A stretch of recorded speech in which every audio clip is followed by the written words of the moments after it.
Okay, so today we'll be talking about Chapter 5, Section 3, and the title of this is Ratifying the Constitution. And so during the debate on the Constitution, the Federalists, remember the people who wanted to see an effective balance of power between a national government and the state government. That's what federalism means. These people promised to add a Bill of Rights to the Constitution in order to sell the Constitution to the Federalists. In fact, that's one of your group projects for this week, is you could be those Federalists trying to sell it to a skeptical anti-government audience. And with the Bill of Rights, the Constitution eventually was ratified. And so today we're going to get into a little more of the drama in trying to set up an effective central government. First off, controversies about the Constitution. Official approval, which the legal term for that is ratification, requires the support of 9 of the 13 states. So everyone realized that unanimous approval was a terrible idea, that nothing would ever get done. And so 9 of the 13 were required to ratify the Constitution. So this would be what we call a supermajority, meaning 2/3. And so with a 2/3 approval, we could have ratification. Meanwhile, voters, that is the citizens or, white male property owners of each state, elected representatives, the legal term for that is delegates, to vote on ratification at a state convention. So state by state, this was decided upon, and then representatives speaking for their state would go to this convention and say, our state voted to approve, or our state voted to reject the Constitution.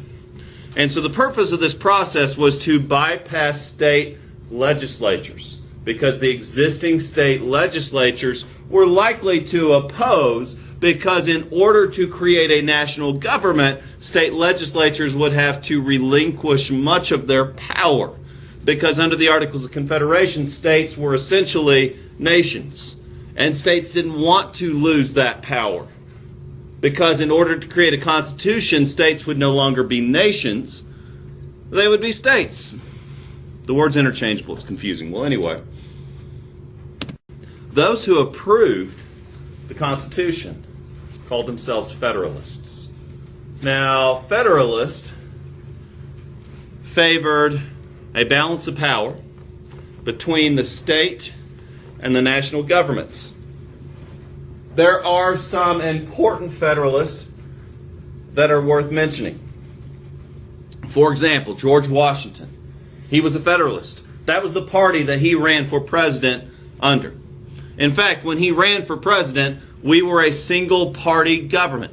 There was no two-party system. It was, do you want this Federalist or do you want this Federalist? There was no Democratic Republicans at the time. There was no Anti-Federalist Party. There were no Whigs, no etc., etc. There was Federalist. James Madison, another important Federalist. Alexander Hamilton, John Jay, and Ben Franklin. So many of those whom we call our founding fathers strongly believed in this concept of a strong national government that could effectively balance power with the states. Reasons they supported this ratification, and there are more that I'll get to in just a moment. Number one, they believed that a strong national government provided leadership and order which are necessary for the functioning of a peaceful and stable and free society. You see, Plato's critique of absolute democracy was that it led to anarchy, which led to dictatorships.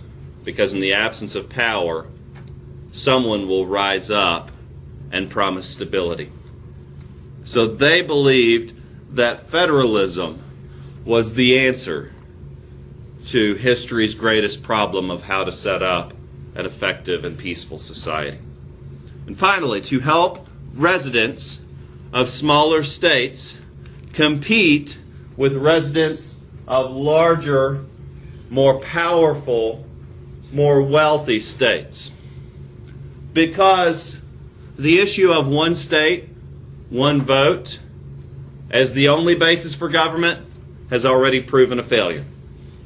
And so the Great Compromise, which was the essence of federalism, meaning that we have a bicameral legislature where there is one house, where one state has 2 votes, one state has 2 votes, one state has 2 votes, each state has equal power. That's the Senate. But then we also have another house. Bicameral means 2 parts of our legislature. The bi part is the 2, cameral, the house. And the other house is based on population. And so this still gives smaller states power while preserving the right of equal representation, which is the House of Representatives.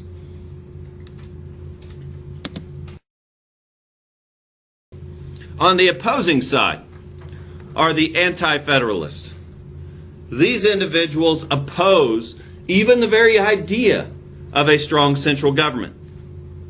They were concerned that a strong central government might simply serve the interest of the wealthy. They called it the privileged minority.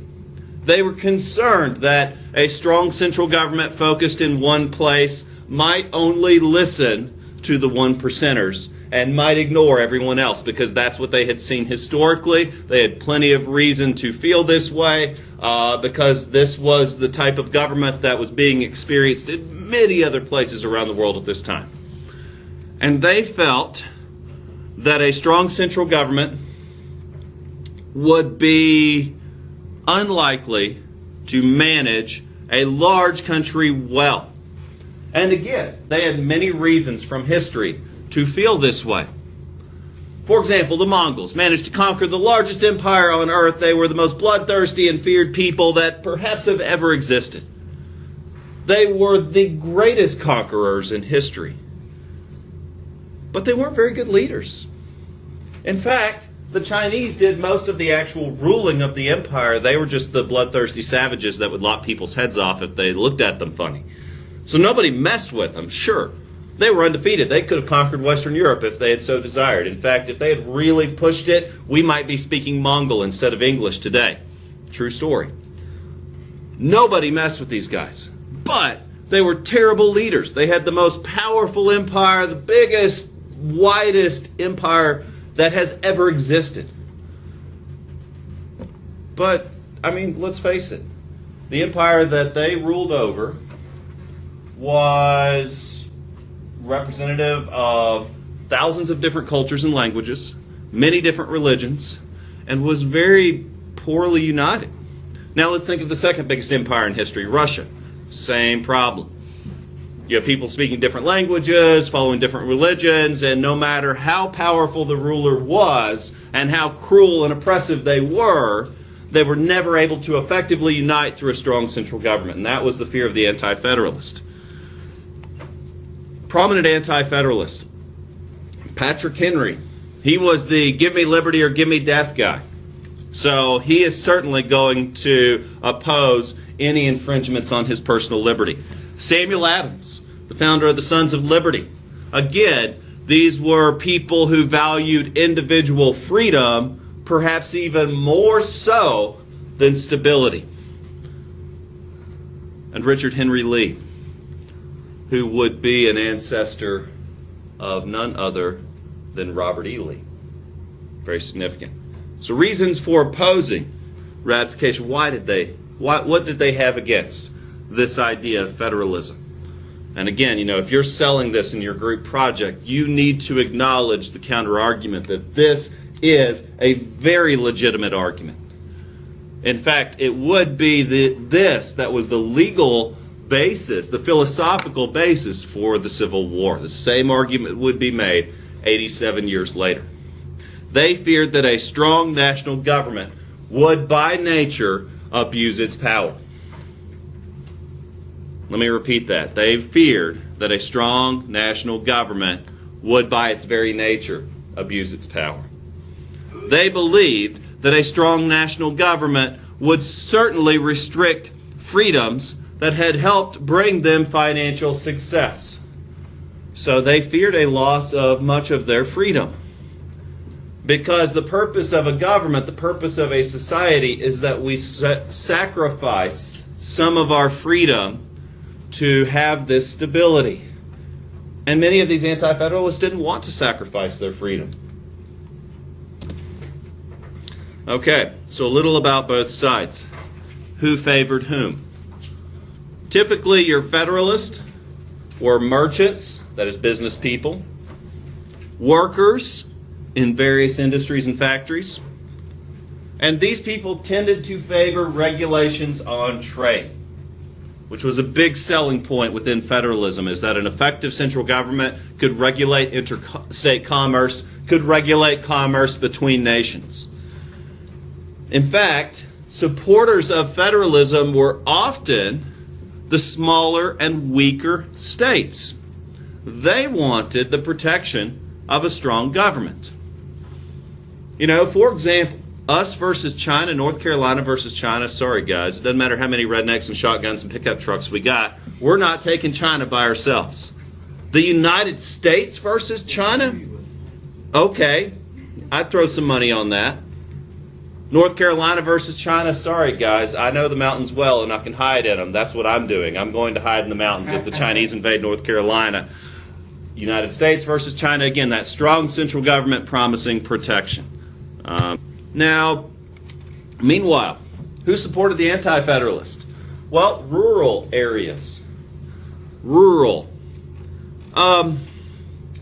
We would have been considered an urban area at this time, because really the country itself was sparsely populated. Henderson County, post-revolution, would have been a rural area. But in terms of population density today, we'd be very much what we'd consider an urban area, so a larger community. When I'm saying rural today, think of the real backwoods, up in Balsam Grove, if you know that area. Think of out west, where you can drive for 50 miles between interstate exits.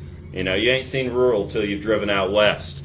Those rural areas, when you go out there, you do whatever the heck it is you want to do. If you want to shoot at rocks to see what happens if they're going to bounce back and hit you in the head, then you do that.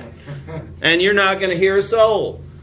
You know, if you want to just run around with your hair on fire, then you'll probably not see anybody. And just go see how that works out for you. You're effectively on your own. Make your own rules, live your own way, do your own thing, and you're very unlikely to ever see authority figures. And that type of lifestyle can have an allure to it, because you're entirely free to do whatever it is you want to do. And you're unlikely to ever see many other people. And when you have that level of personal freedom, you don't really want to get rid of it.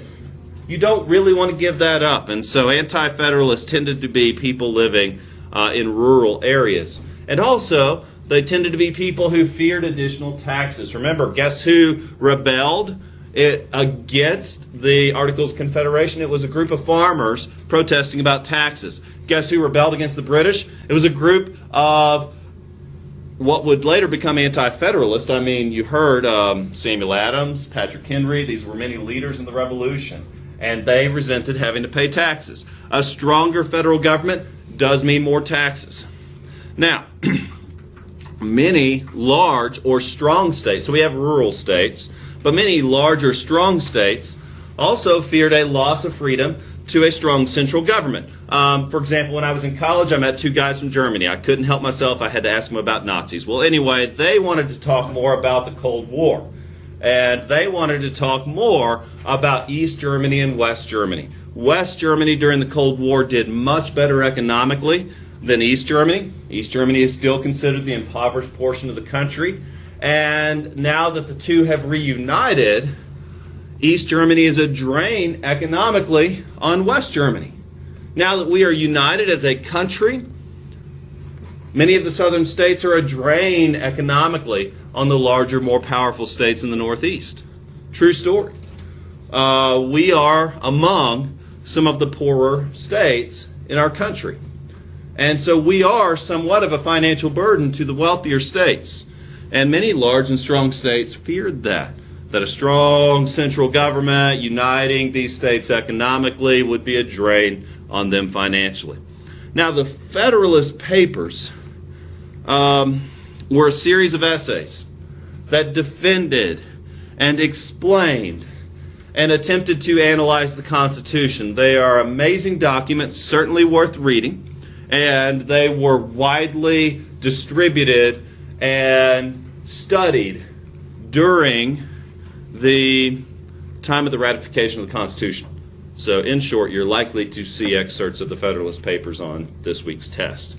The Anti-Federalists, meanwhile, were reading the letters from the federal farmer. And these were essentially a manifesto of rights that Anti-Federalists wanted to see protected. So again, to spoil the story, the Anti-Federalists did finally jump on board with some very big conditions attached, which would become the Bill of Rights. And the letters of the federal farmer were effectively a draft of the Bill of Rights. And so this Bill of Rights, Anti-Federalists demanded a written guarantee of people's rights. They wanted assurances that their rights to speech, weapons, safety if they get caught doing something wrong, and states' rights, and I'm summarizing, I'll go into more detail in a moment, but they wanted an assurance that their personal liberties would not be infringed on by way of supporting the Constitution. Because the Constitution, by virtue, is bringing a large number of people and a diverse group of cultures together. And anytime you bring a diverse group of people together, you have to agree on certain ground rules. Things we're not going to say, things we're not going to do, things we just prefer not to talk about. For example, when I'm sitting down with friends and we have very different beliefs or very different political ideas, we just don't bring those things up. You ever had those conversations where you just smile and wait for the subject to change? Yep. Yeah, I do that a lot.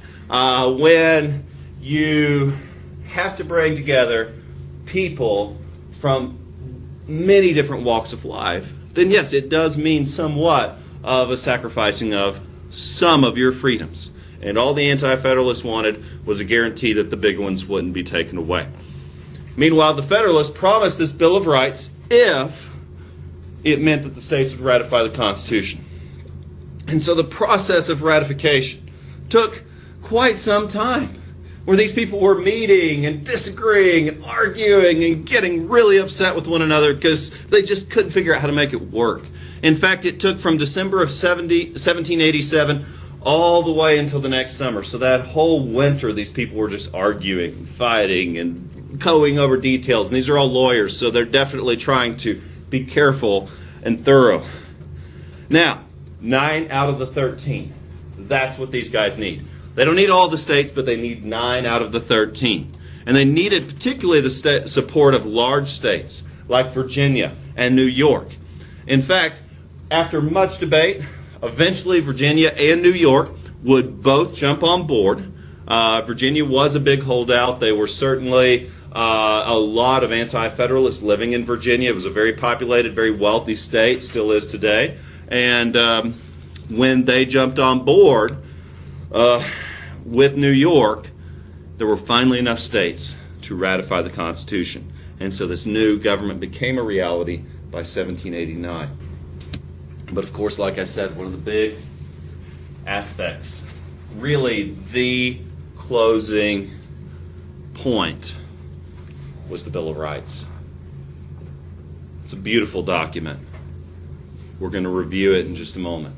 I've even got a really terrible rap song about the Bill of Rights to share with you. So it's just, I'm a fan. I really am. I think it's an important document. I think you need to know it because these are the rights that you possess that are unique to you as an American. And when the Bill of Rights were added, of course they are the first 10 amendments to the Constitution. We'll look at it. I've got a copy you can take home and have. The First Amendment, there's a reason it's the first. You know, they wanted to make sure everyone caught this one. They wanted to put it at the top, big bold letters. Freedom of speech, freedom of religion, freedom of the press, your right to believe whatever the heck you want to believe. You know, if you want to support Spaceman Spiff for president in November, then you write him in. It's your right to do so. You can argue about him and sell everybody on Spaceman Spiff, and if that's your thing, then you go for it. You know, if you think that Caveman Bob needs to be the next president, great. If you think he needs to be the next dictator for life, fine. You know, you're not likely to find a lot of people that agree with you, but it's certainly your right to hold that opinion. You know. Secondly, the Second Amendment, of course, is the right to bear arms and the right of individuals to carry weapons and to hold weapons and to own weapons.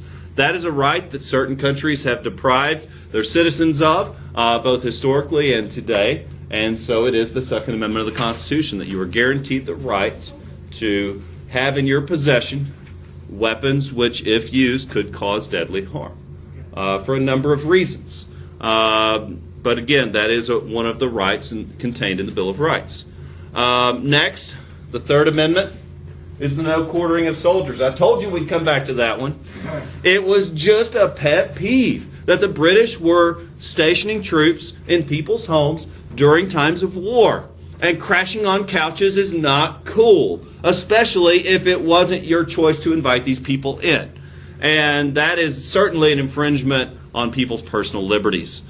Nobody wants the unwelcome guest on the couch, and certainly nobody wants to be told they have to invite that person in. Now, the 4th through the 8th, you know, if you thought the first 3 were important, the 4th through the 8th, that means several amendments here dealing with fair treatment for people accused of crimes.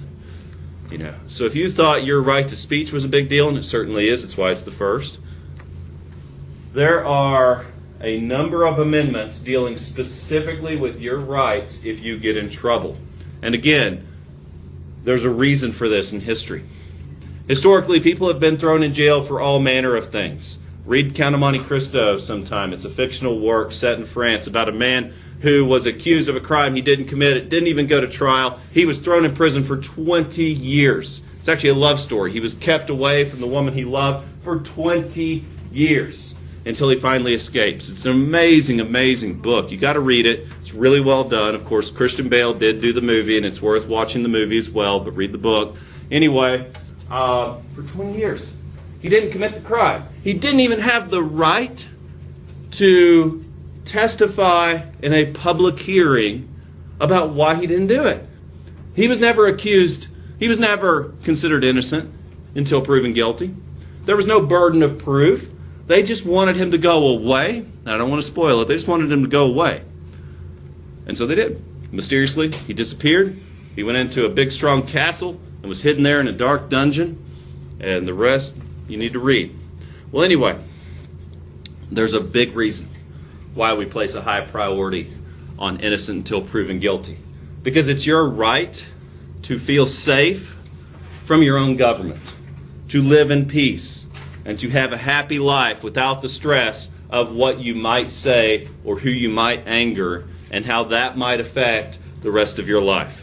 The Ninth Amendment states that people's rights are not limited to those mentioned in the Constitution. And this is another big one. Essentially, this is the rule that says, if it ain't written down, have a good life. If we didn't say you can't do it, you know, there's no rule, there's no law that says don't play with fire. There's a law that says don't burn people's houses down. But, you know, if you feel the need to play with fire, then there's nowhere that says you can't, as long as you're not hurting other people. Common sense would dictate playing with fire is bad. So we're not trying to tell you how to live your life. You have the right to make dumb decisions. If you want to buy a purple El Camino, hey, that might be your thing, right? You want a purple El Camino and you want to just sing songs about your El Camino and blast it and put all your friends in the back and it's awesome. Great. No one's going to tell you can't. You have the right to live your life. Again, if you want to wear a t-shirt about flying spaghetti monster, then oh my goodness, it is totally your right to do so. You have the right to do and live the way you think you should live. Finally, the 10th Amendment is very similar to the 9th in that, in reference to the states, and again, you got to think this was what it took to get roughly half of Americans on board for the Constitution. And what it said is that if we don't specifically tell you what to do, states, have a good life. Do your thing. And this is why, this is a big one, this is why you will rarely ever see representatives of the federal government. But you may often see state and local government officials. You'll often come in contact with local representatives, state representatives, but you're very unlikely to see federal representatives.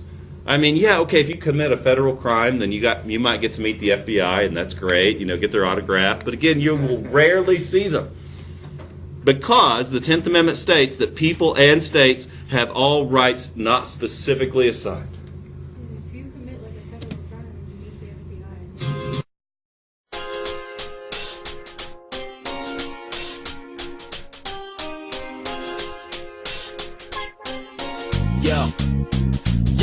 Yo, it's the Bill of Rights, it's the Bill of your rights. It's time to take your knowledge up to unfamiliar heights. The thrill of your life, just like riding a bike. You never gonna forget the Bill of Rights. The right to free speech and religion and press are guaranteed by Amendment 1. Amendment number 2 says it's true that it's all up to you if you choose to possess a gun. The government can't force you to house and feed a soldier, says Amendment number 3. Amendment number 4 we adore says without a warrant your stuff can't be searched to seize. Yo, it's the Bill of Rights, it's the Bill of your rights. It's time to take your knowledge up to unfamiliar heights. The thrill of your life, just like riding a bike. You never gonna forget the Bill of Rights. Yo, it's the Bill of Rights, it's the Bill of your rights. It's time to take your knowledge up to unfamiliar heights. The thrill of your life, just like riding a bike. You never gonna forget the Bill of Rights. Amendment number 5 says the court can't try ya with evidence they already used. It also says that nobody can make ya self-incriminate. You're allowed to stay silent if you choose. Amendment number 6 won't let the criminal clock tick. The rights of the accused continue here.